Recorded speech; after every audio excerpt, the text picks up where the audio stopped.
Okay, so I've had a lot of comments since I did the video saying that I'm getting rid of all my Nikon gear and going totally mirrorless. A lot of other people have switched to mirrorless over the last couple of years.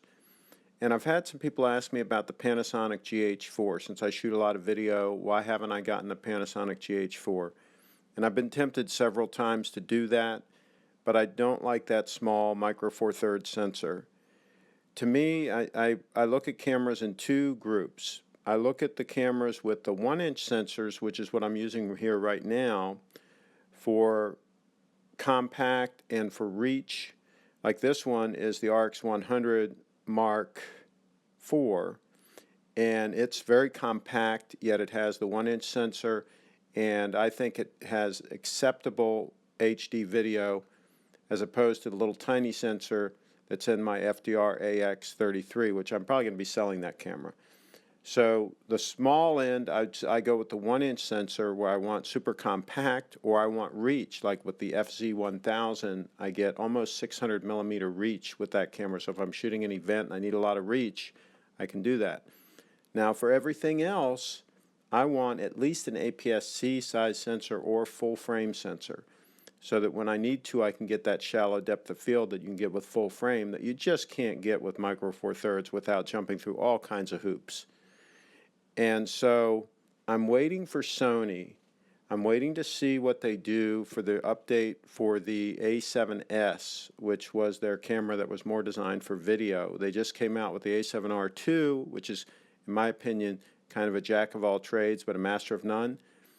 Hopefully the A7S Mark II will be a super video camera and do internal 4K that's super high quality and so on, because I already have some great E-mount lenses that I can use with that camera. I also have some great E-mount lenses that I've been using with my NEX7, and I'm waiting for them to upgrade the NEX7 to like an A7000 with internal 4K. And so again, we'll have an APS-C size sensor, which is significantly larger than a micro four thirds. You know, micro four thirds has been touted by a lot of people as just a way to go, but I think they're making a mistake. I think as they buy a lot of lenses in that system and so on, they're going to come up against the limitations of the micro four thirds at that small sensor. And I hear a lot of so-called experts say, "Oh, you can't tell the difference. The image quality's equal," and so on.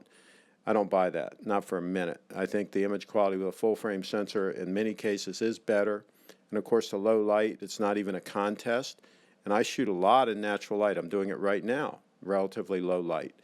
And so I need cameras that can perform in all circumstances and that I don't have to jump through a bunch of hoops to get a shallow depth of field, which you have to with micro four thirds. With the Sony full frame sensor, I can just put the 24 to 70 f4 lens on there, zoom in at 70 millimeter f4, and I can get a nice shallow depth of field at f4. Just try to do that with a micro four thirds camera.